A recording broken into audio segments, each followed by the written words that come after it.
This is the latest, hottest stock on Wall Street here. We have BMNR, the Ethereum treasury company ran by Tom Lee, the bull itself. So we see it's up $700. We will also be getting into UPXI, the new Solana treasury, and we'll also be getting into SBET, the second player in the Ethereum who just took a dip after earnings, as it's not looking too hot for them as they are trading under. We will go into things like NAV and stocks. How does it not the net asset value, MNAV, and even going into someone that will calculate for this and getting all the technical nitty gritties and making it as simple as possible for everybody to understand. So the baseline of this, Bitmine acquires Ethereum. Their goal is to have 5% of all Ethereum. That's a lot. So you can compare this to something like MicroStrategy stock. If you don't know what MicroStrategy is, they bought Bitcoin, and when they bought Bitcoin, it was at 10K.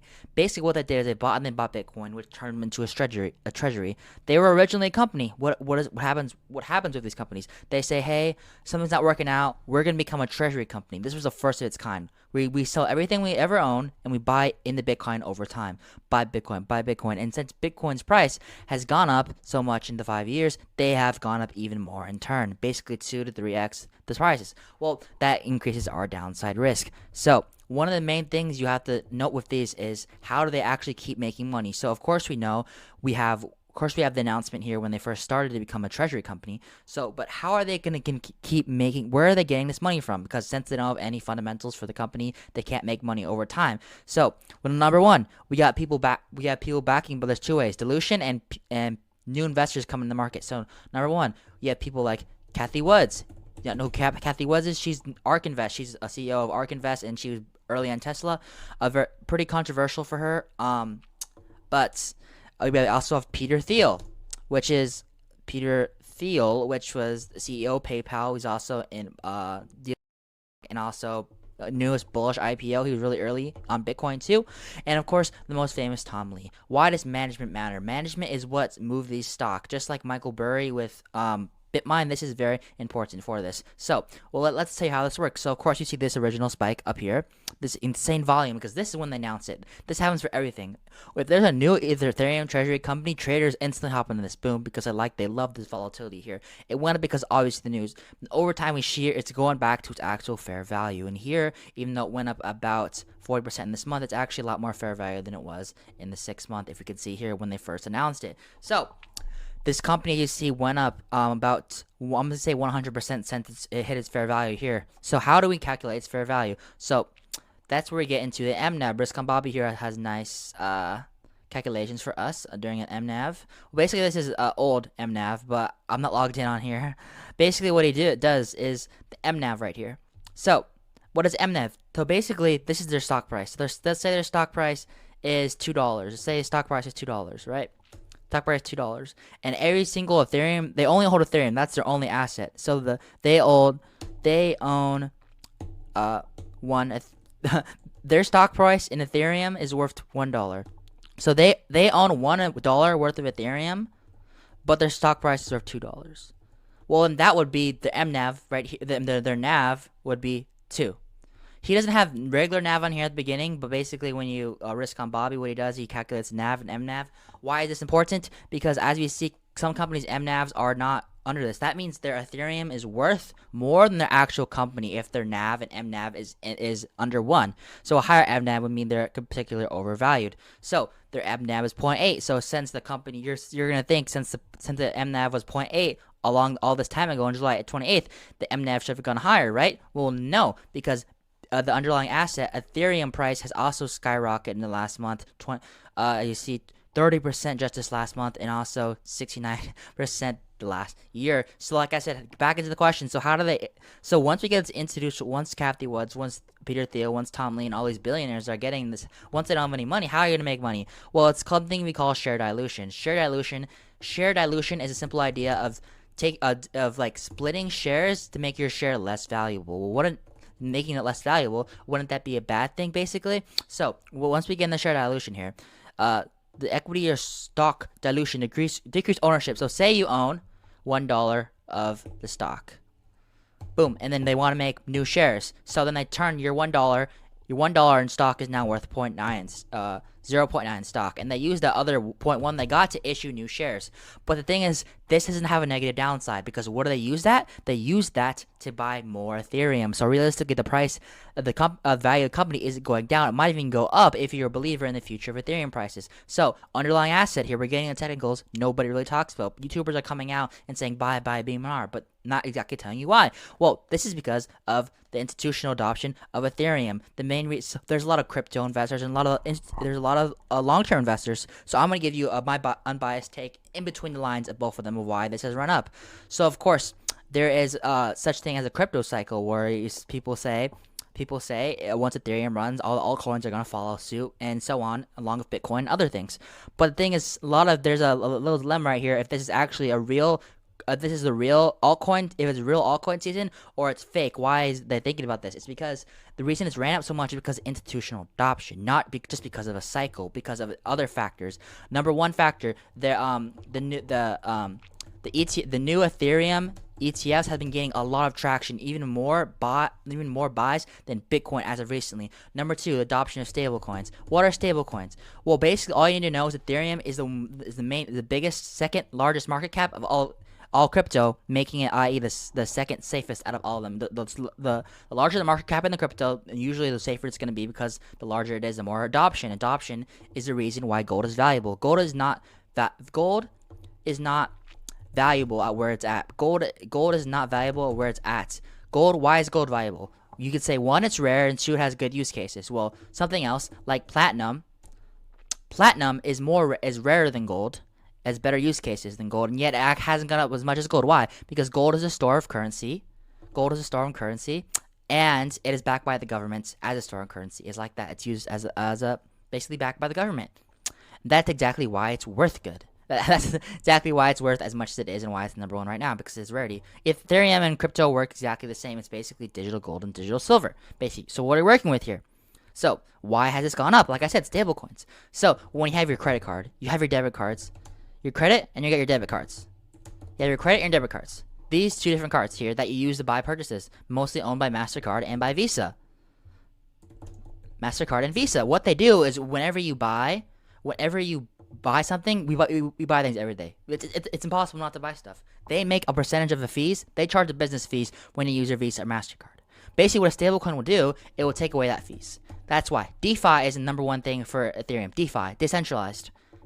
Taking this, Walmart's and Amazon are looking into stablecoins. One of the two biggest players right now looking into stablecoins. They're exploring issuing their own stablecoins. And how do they do that? Ethereum, because Ethereum is the supercomputer. If you don't know about Bitcoin, if you don't know about crypto, Bitcoin is the world, and Ethereum is the supercomputer that runs this world. Anything has to do with stablecoins or anything on the market with crypto, it's going through Ethereum. Of course, the reason Ethereum hasn't been going up, you see, of course, it's been more like flat. It hasn't really gone up as much as Bitcoin, is because it was slow. There wasn't as much use cases, but now there's new use cases for Ethereum.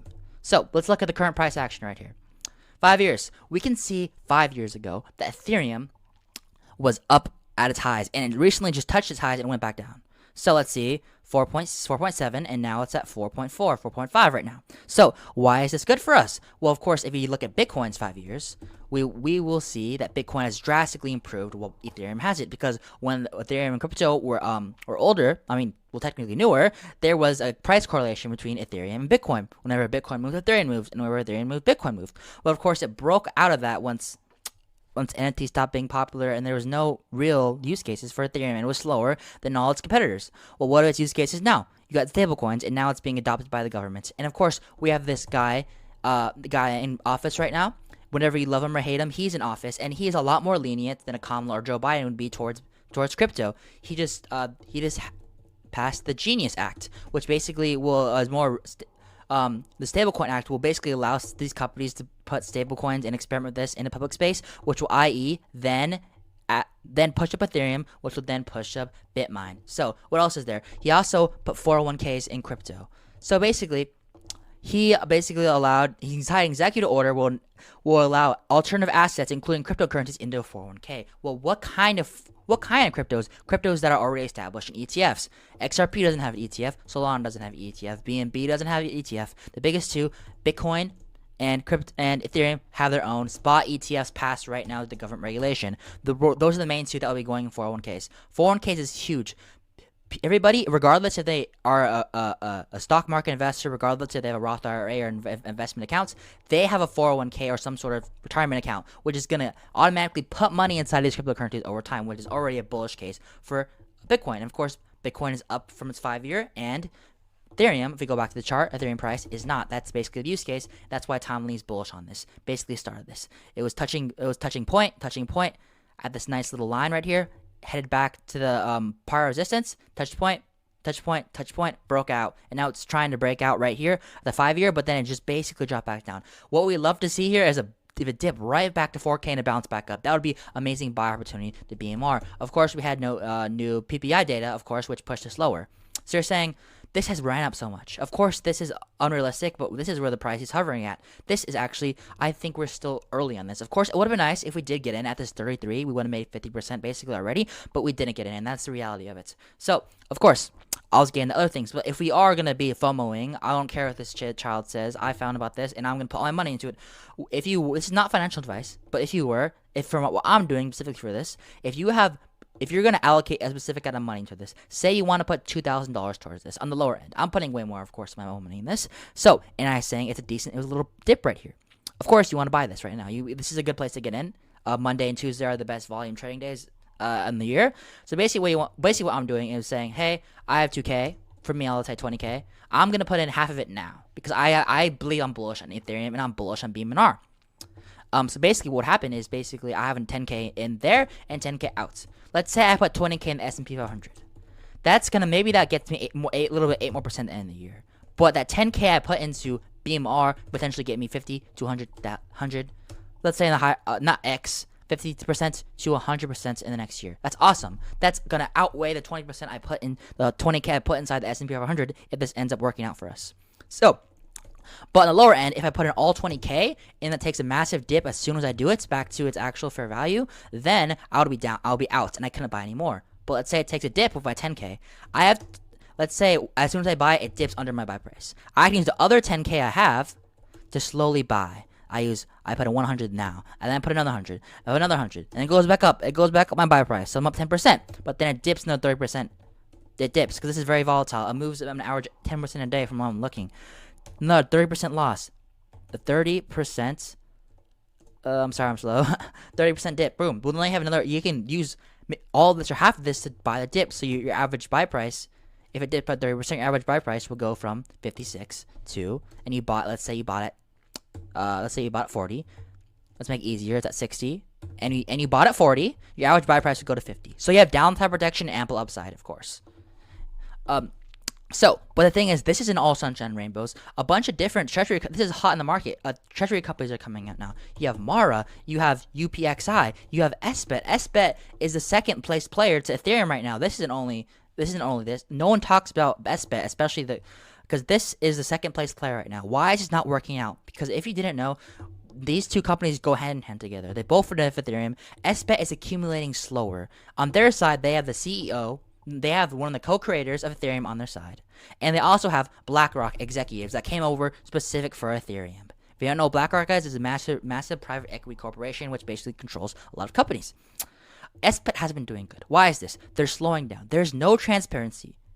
And to be completely honest, their CEOs and their co-CEO are boring compared to Tom Lee in there. Tom Lee, they go on CNBC. They go on CNBC and they give updates. They give updates on the NAV. Are we putting it together now? The NAV. He gives updates because it's impossible to track SBET's NAV and MNAV in real time. People don't know. People don't know what this company's doing behind the scenes. And they just had an earnings call and it tanked because they didn't even disclose their MNAV. They didn't say, hey, we're going to be more like, maybe take a note from Tom Lee's. And whenever their stock just goes up a tiny bit, they've been diluting. Like I said, dilution's good, but at the rate they're diluting a ton. ETH is up 30% in the month and they're down 30%. They've been diluting too much. They're still growing slower than BMNR, and their management is not as fundamentally good. Their management isn't fundamentally good. So they are underneath their NAV. Their NAV right now they're probably at 1.1 because the ETH dropped, but their MNAV is definitely under. So they're strategically undervalued. Right now, this isn't a bad buy, but it will probably outperform BMNR in the next week, probably. In the next, the next open it might, because people are going to realize it's going to jump back up towards actually its NAV, probably, because this thing isn't a small player. Other players can go underneath this NAV. Other players can, like the more trash companies that aren't doing everything right, or don't have the funds to do this correctly, or be the top dog, because they're thinking we can only have one top dog, just like Michael Burry's MicroStrategy. That's exactly what was happening here. So, BMNR. Like I said, let's be careful what we're doing, and I believe we're early, even though of this. So, we obviously the main part of this was BMNR. Well, of course, there's another thing player here. I'm spelling this wrong. UPXI. Never heard of this? Well, nobody's really talked about this at all. At all. This is basically the Solana. This is the Solana treasury. This is the MicroStrategy, the BMNR of Solana. Why am I interested in this? Is because of what Ethereum does. Ethereum does DeFi, basically decentralized, and they have stablecoin adoption and government adoption.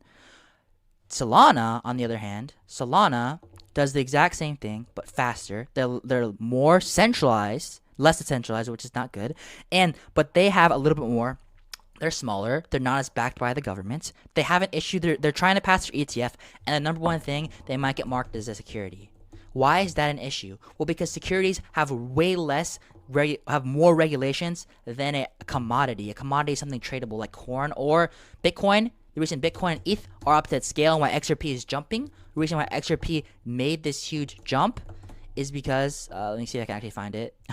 The reason why XRP made this amazing jump was because once they announced XRP will consider you a commodity and not a security. That's the reason why it happens. Well, the why it jumped amazing. Why it jumped this much? It's crazy. But I think Ethereum XRP is amazing. It's cross just like XRP and also XLM. They go hand in hand. It's basically if ETH and Solana, and then you have the XRP, and you have other things like XLM. They go hand in hand. XLM is directly similar to XRP. But the thing is, XRP is more, it's larger, of course. That means considerable safer, and it's trying to get adoption right now in cross-border security payments, which would be awesome. But of course, stablecoin adoption might even hurt XRP in the future, which is why I'm more forward to having BMNR. So why am I mentioning this? Right, we're talking about Ethereum. Well, Solana goes hand in hand. But the thing is, Ethereum is up in Solana, and most all coins are up right now. But the thing is, Solana is only up 30% a year. Why is this? Like I said, the issue of securities. But they are a lot faster. They're basically a faster version of Ethereum. They haven't got their ETF passed, just like XRP. If their ETF gets passed, they will make a huge jump. If they get called a commodity, they'll make a 50% jump. And they are fast. Even if everything works out terribly in the long run, I think that Solana will have a chance to come back up, because the amount of ETH that's being adopted right now, Solana is obviously the next best choice for speed wise, because like Circle, CRCL, if you're interested, if you're in IPOs, the new stablecoin company app uses Solana as their base. Uses Solana as their base because it's faster than Ethereum. In the future is obviously Ethereum's getting faster and faster because of new technology, but the thing is, I want to play in both. But of course, this has a lot more upside risk and a lot more downside risk. BMNR has already a ton of upside risk, so why would you risk your stuff on this? Well, I'm saying if you're gonna put 10K in here, if you're like, say you want to allocate 10, at least in my other example, $20,000. Let's say, then not financial advice. You split 10 and 10. Put 10 in now and save 10 for a dip. Well, maybe you could put 9 in BMNR, and maybe put 1 in. This is what I'm doing. Put 1 in UPXI. Well, because then you have a nice little upside here, and then if you lose that all, then it's like only a small position. Because if Ethereum's gonna go up, and if either one, Solana doesn't get to that point where they decide it's not a commodity, if it's not a commodity, it's gonna go up too. And if it decides it is a commodity, then it's gonna go up even more. So we have a little bit of a educated gamble right here. It's like I call it educated gamble, risk or reward right there. So just so you get a little experience. So, but the thing is, I told you a lot of these security companies are bad. And what did I learn from SBET being the second place winner that hasn't? UPXI is the number one dog in Solana, and they are taking a playbook out of Tom Lee's play. They're taking a page out of Tom Lee's playbook, and they are doing amazing things. They are saying, "Hey, we need to be transparent right here." transparency is key, just like Tom Lee, and they are doing a awesome job at this. Even I would say better than this. This is a smaller company. They disclose exactly how much ETH they're buying, the Solana price, their amount count, their exact asset value is all here on their wonderfully looking website, by the way. Purchase history, treasury metrics, everything, investor relations, who was on the team, everything's on here. Their buy prices are just listed here, and this is updated basically when the share price is updated. As soon as the XIP dropped a little bit, it goes updated. It's all right here. The info is right in front of our faces in the simplest way possible. Fully loaded NAV is technically even more useful than regular NAV because this includes share dilution right here. But their current NAV is around a 1, I'm pretty sure. A little bit higher. It was underneath, which is why I do like this. So they have a decently NAV. And as we see, same story. They announced our treasury company. Look at this volume. People and short-term traders, take advantage. And then we thought it stabilized. Well, guess what? It didn't stabilize. Another drop in here. Now it is stabilized. This is where we figured out we don't want to get in. If we can get in as like literally the second it says boom, we're a treasury company, well, that's awesome. But the thing is, we're long-term investors. We want to stabilize who's actually fair value price. And with a Solana, we can either 1, hold Sol, or 2, hold this. So, of course, if you're a crypto person, you might be, I'm just going to hold Solana. The safer approach would probably be to hold Solana and then hold BMNR because BMNR is a foundational. They have structure. They have large teams. Something could go wrong with this, which is why you could hold Solana as a side if you're running this exact strategy and you're long on stablecoins, you're long on DeFi, and you're long on Ethereum. Then you would also be long on a Solana. So that's something that someone just doesn't really talk about a lot. Executives. So this is where you go. You don't want to just watch me. You need people. Follow Risk on Bobby on Twitter. You can follow Tom Lee on Twitter. Easy. And if you want exposure into SBET, you can follow them on Twitter. Joseph, I forgot his last name, but I have a lot of good creators in here. Now a lot of creators are biased. You want to know who's extremely biased? Wolf of Dubai. But the thing is, he makes daily videos. He will promote you to buy his 10x stocks thing. Don't buy, obviously. But he comes out videos every single day. It's market updates. This dude's awesome for the fact that it comes out with him every day. If you're really interested in this, it's gonna be basically what's more like a Tom Lee type thing. Well, but he's awesome. Next, you have Tanner Invests. I'm giving you people that are actually gonna give you the metrics. They're gonna run. There's a lot of people that are saying, "Hey, buy this," but they won't tell you the reasons why. These people will. Tanner Invests. He just took a massive L on SBET. Doesn't matter. This guy does amazing analysis. You can follow him on X if you want. But these smaller channels, totally unbiased channels, right here. And the last one that actually talks about this that I like watching is Big Time Trades here. He has a bigger credit. This is a smaller channel right here. These are also SBETs because fundamentally SBET did have a lower NAV and they had trust in the CEO, which was who had relations with Ethereum, and the BlackRock, which didn't go so well. They might be holding long, but they do come some unbiased opinions. The whole market is BMNR, Bitmine, no SBET. So you get a little bit diverse opinions, and they will talk about both. SBET, and of course X. If you're really interested, there's Reddit. There's a Reddit. If you want, I know it's a little bit more degeneracy. There's BMNR investors. A lot of bulls in here, and especially SBETs. This subreddit has been going down pretty fast because people are panicking pretty hard here. A lot of gambling in here, so don't fall. This is just good if you want to see people calculate and stuff, certain things, metrics, how ETH buys. Look at this. It's literally giving us news from X. I don't even follow this channel, but I'm just getting news from here. So. And of course, don't go planning on buying. You see, it's a different diverse opinions. X and Twitter are really good for this, and YouTube, good resources. And of course, if you want to ask any specific questions, ChatGPT is your man. I know it's AI, but if you're gonna watch somebody, ChatGPT is a definition of unbiased opinion. They will give you they will take all the information available and they will give it to you. I already used my free plan, but that's basically what I'll give you. My setup here and exactly what I'm doing, not financial advice, on BMNR and a little bit of UPXI. But if you are interested in getting the SBET, right now is a good time to do. If you really want, because every single SBET investor, if you were to buy SBET now, you would get in at a cheaper price in every single SBET bull. BMNR, of course, is ran up, but like I said, they're taking a sheet They're being transparent. They're buying ETH extremely fast because they have extreme good backing, and their plan is working out. Their dilution plan, to put it short, is working out. You can ask in the Reddit, you can ask ChatGPT exactly why they're doing better than SBET. You can ask whatever you want, but I'm just giving you the baseline. You need the MNAV, you need the MNAV, the regular NAV, total NAV, MNAV, fully deployed NAV too. Those are the main things you want to look at, and of course, you obviously want to look at Ethereum price. Even if it goes down, that they can buy at a cheaper price. It might. We want BMNR to fall. You, as a not invested in BMNR yet, want them to fall. They want you. We want Ethereum to go back to its test points back. We want it to hit its test points back at fork. We want it to go to 4 and then bounce back up, of course, because that's how it works. It's a short-term dip. I think we're gonna keep going in bull market. The main reason why this play would not work out is a recession. That's why you need a downside risk. If the thing tanks a recession and it tanks hard, we can buy in at a better price too.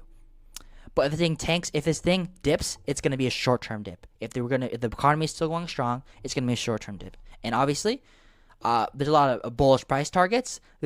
People are saying ETH 15,000, 10,000. I think getting a 6,000 the next year is very possible.